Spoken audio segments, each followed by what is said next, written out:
Dear students, today we are going to discuss about statistical characterization of multipath channels.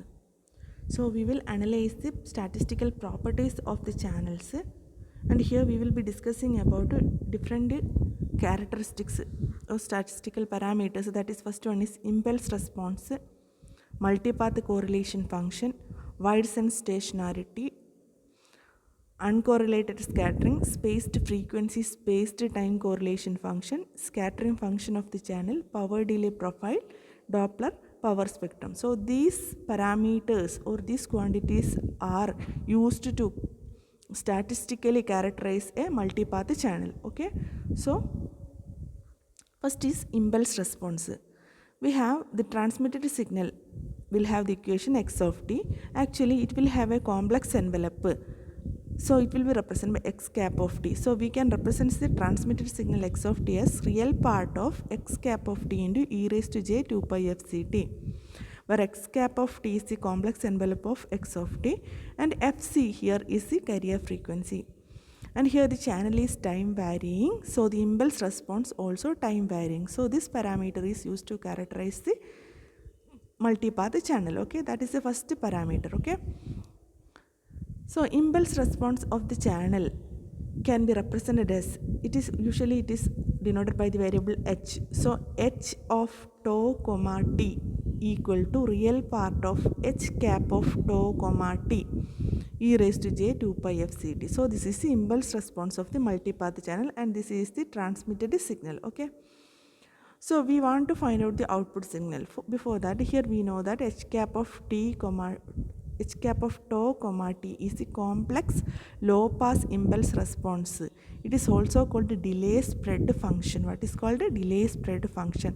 And here tau is the delay variable. Tau is the delay variable and t is the time at which we are observing the signal or at which the time we are observing the channel. Okay. The output of the complex low pass envelope of the channel, we know that whenever the impulse response is known and transmitted signal is known, then output is obtained by the convolution of these signals. So we can represent it by the integral formula.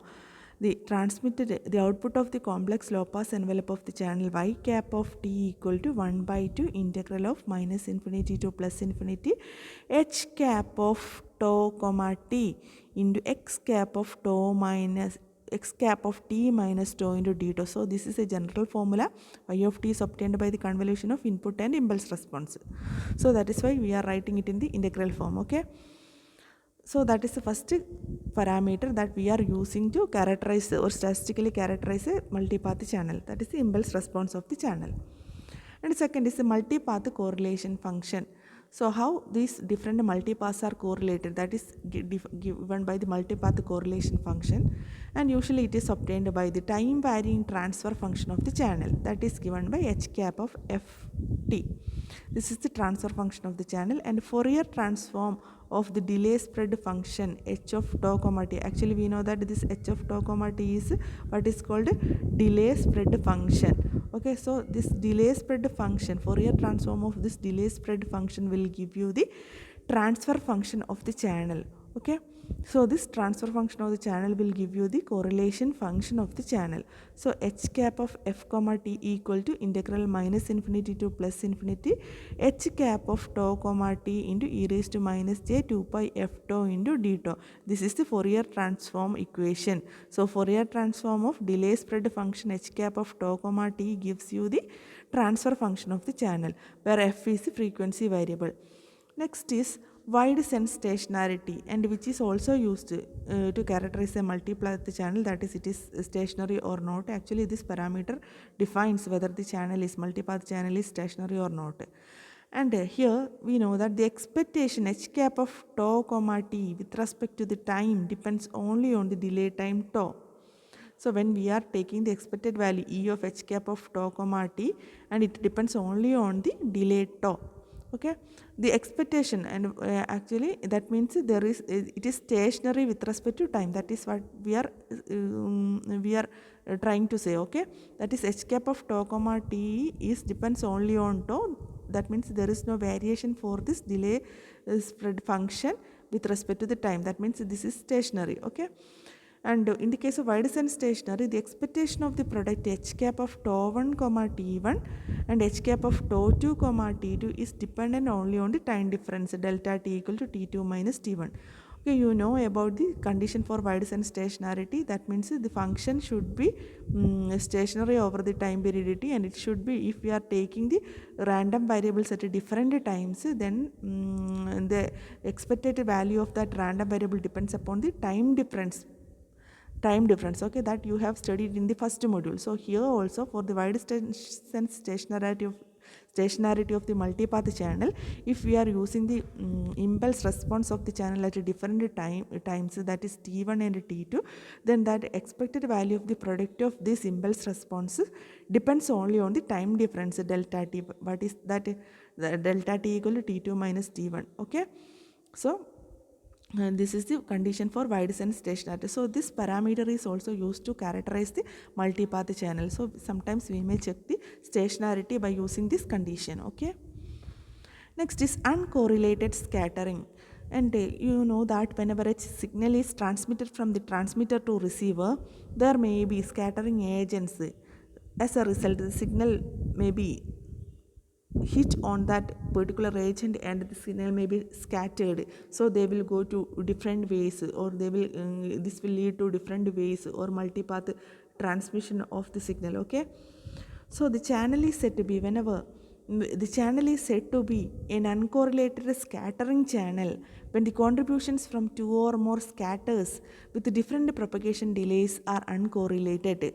That means whenever scattering occurs on a channel, and when the if there are different scatters or agents which cause scattering, and the signal obtained with the different propagation delays from these scatters, or if it is uncorrelated, then we can say that the channel, such type of channel is uncorrelated scattering channel. Okay, so the channel is said to be an uncorrelated scattering channel when the contributions from two or more scatters with different propagation delays are uncorrelated. That means whenever a particular signal transmitted from a transmitter to receiver must hit on a particular scatter, it may be deviated into any other path, or it may be scattered, and so the fading or the reduction in the signal amplitude or phase, or change in the phase may be different for different signals. So if such components are uncorrelated, then such type of channel is called uncorrelated scattering. And here we are taking expected value of h cap of, this is delay spread function, expected value of h cap of tau 1 comma t1, h cap of tau 2 comma t2. In order to identify it, we are giving a star symbol at the upper part of this h cap. So h cap of star tau 1 comma t1, h cap of tau 2 t2 equal to expectation of h cap of tau 1 t1, h cap of tau 2 t2 into del of tau 1 minus tau 2. So this is the expectation. Actually, this is the autocorrelation function that actually it measures the correlation between these two impulse responses. That means the correlation between the impulse response of the multipath channel. Okay, so it will be given by, if the channel is wide and stationary, then we can give this equation like this.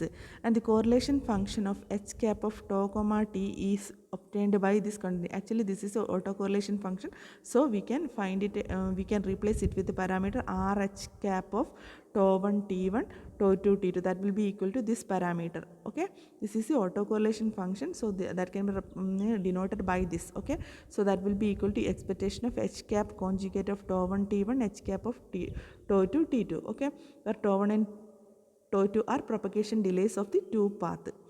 And here h cap of tau 1 t1, and here this can be represented, autocorrelation function again represented by tau 1 tau 2 delta t. Okay, so this is another representation, or that we have studied in the first module. So RH cap of tau 1 tau 2 delta t equal to expectation of h cap conjugate of tau 1 t and h cap of tau 2 t plus delta t.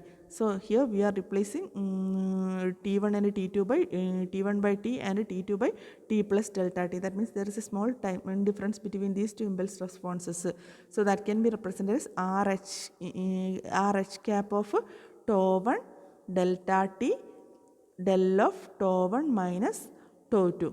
And here this is another representation. So here delta t is the difference between the observation times t1 and t2, and replace here, if we are replacing tau 1 by t, then we will be getting this quantity RH cap of tau 1 delta t will be equal to RH cap of t delta t, that will be equal to expectation of H cap of tau t and H cap of tau t plus delta t, and this function is called tau delta t. This function is called a multipath correlation profile of the channel.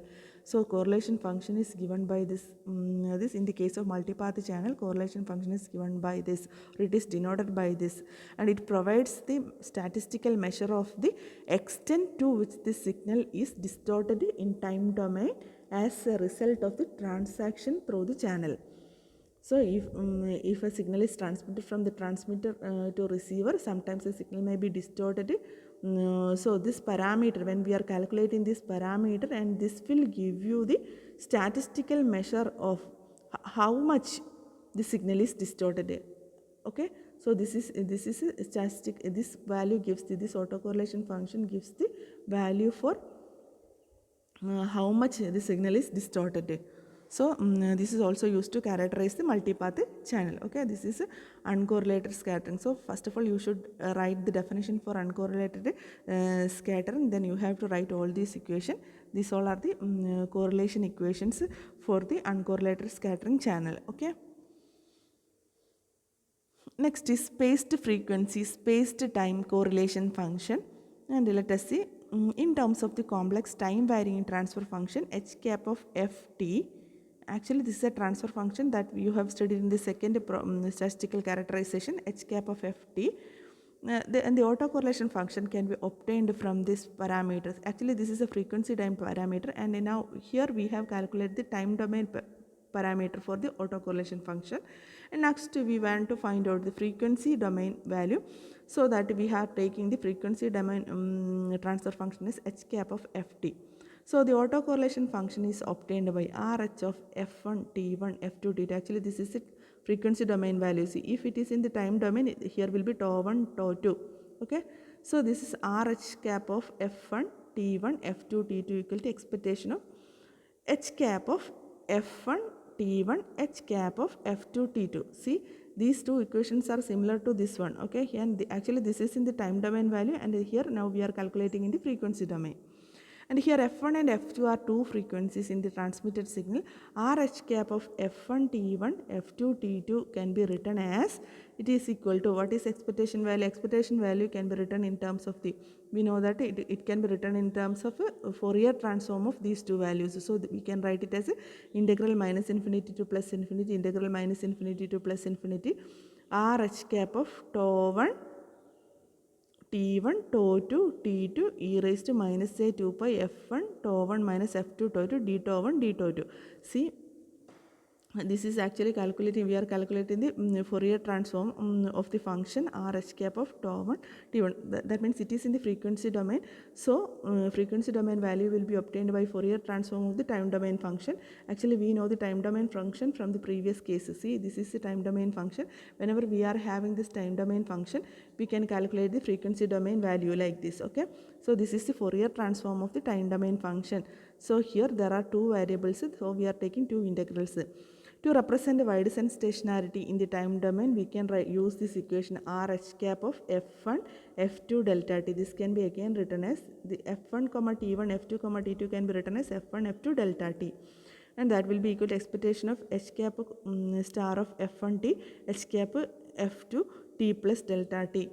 And if we assume stationarity in the frequency domain, that RH cap of f1, f plus delta f, delta t is equal to RH cap of delta f, delta t, and that will be equal to expectation of H cap star of f t, H cap of f plus delta t, t plus delta t. So RH cap of delta f delta t equal to integral minus infinity to plus infinity RH cap of t delta t e raised to minus a 2 pi tau delta f into d tau. And here RH cap of delta f into delta t is called the spaced frequency, spaced time correlation function of the channel. So we have to prove it for wide sense stationarity, and second condition is that if we are taking the autocorrelation function at a different times t1 and t2, then we can replace it with a time difference. That is why we are taking the parameter delta t here.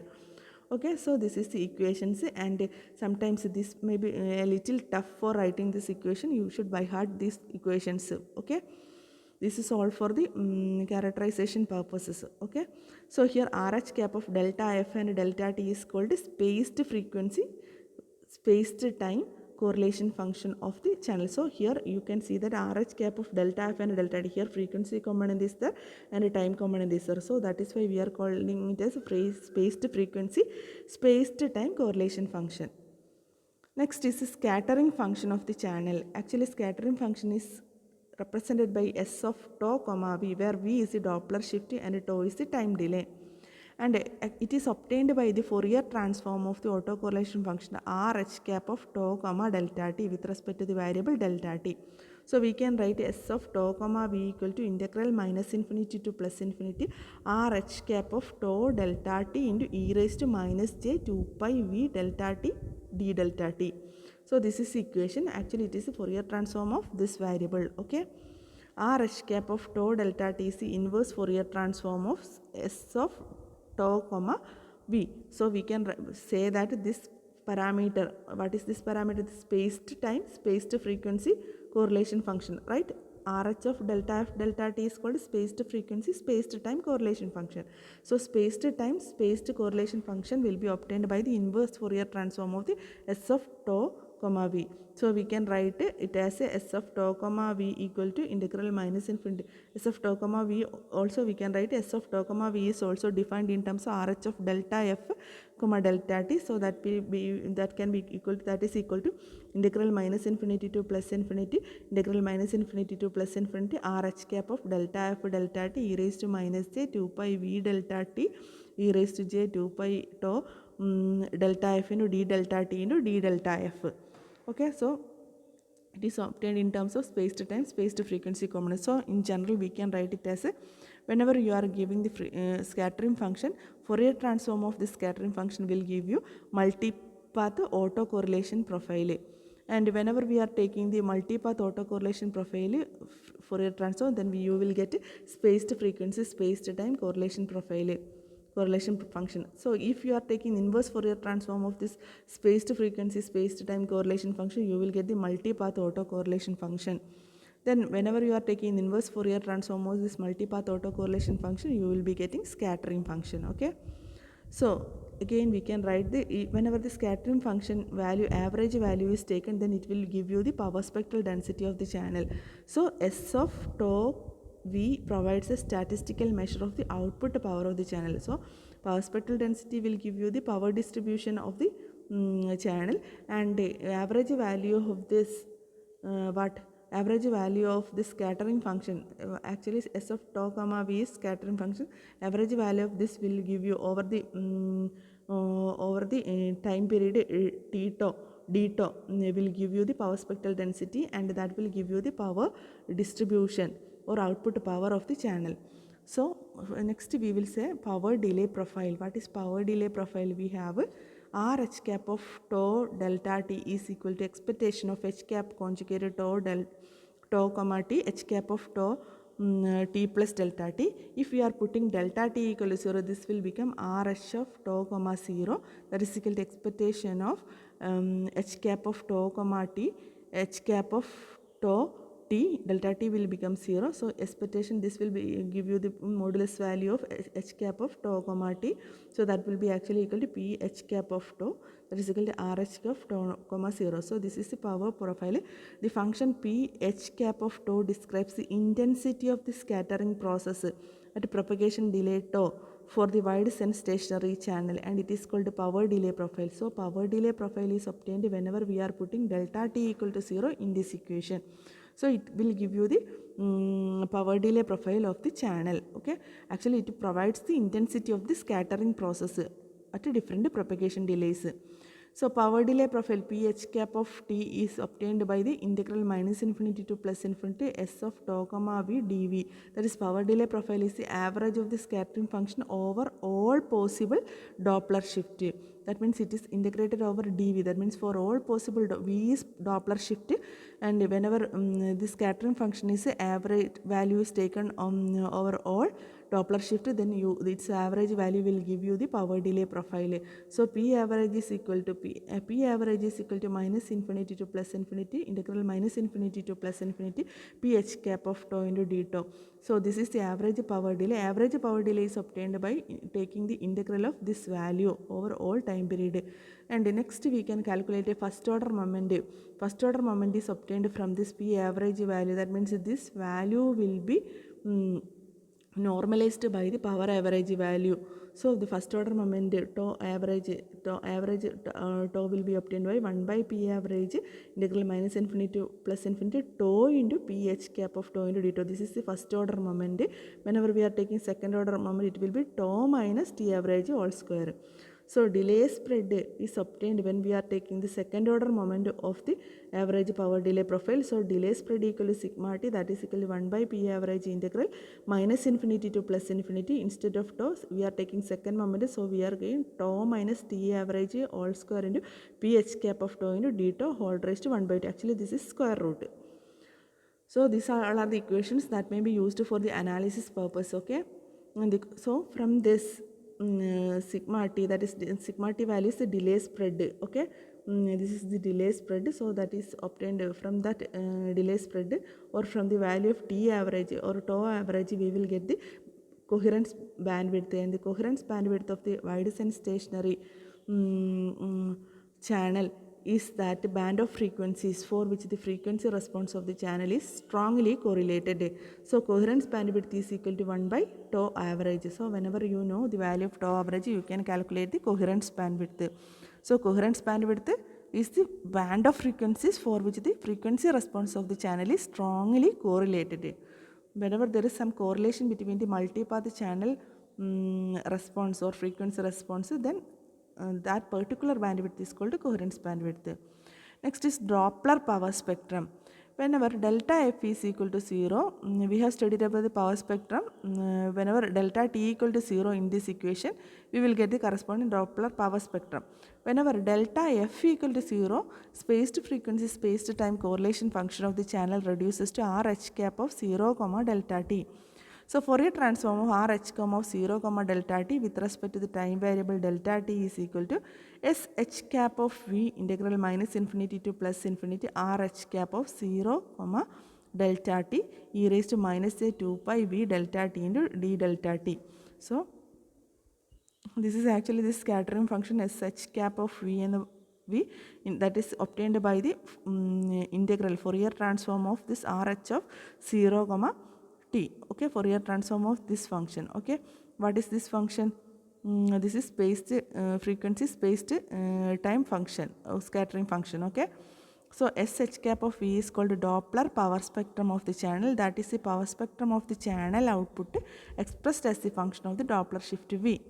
So S h cap of v is what is called a Doppler power spectrum. Okay, Doppler spectrum describes the frequency dispersion of a wireless channel.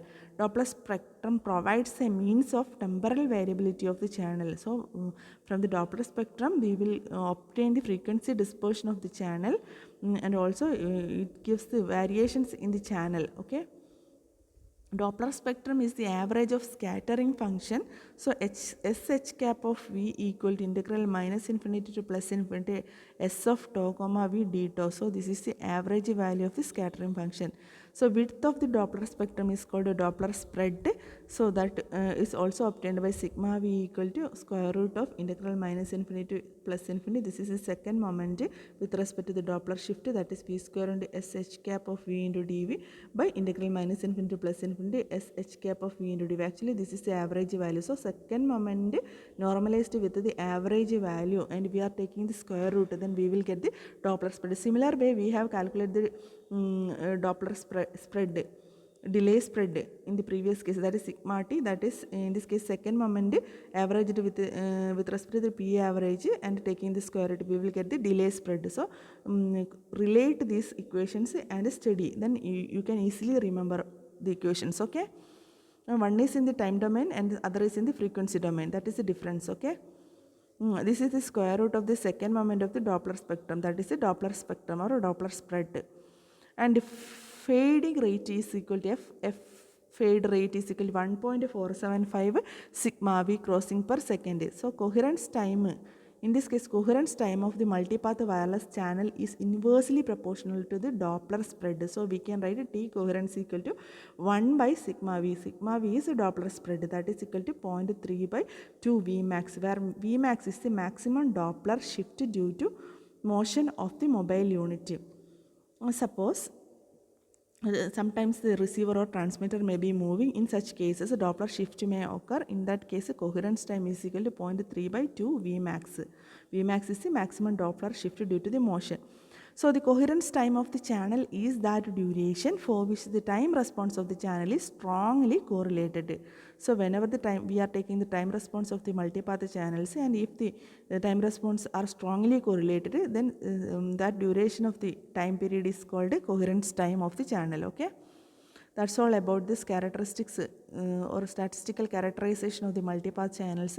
Whenever it is asked for examination, you have to write all these 8 parameters that is used to characterize the multipath channels.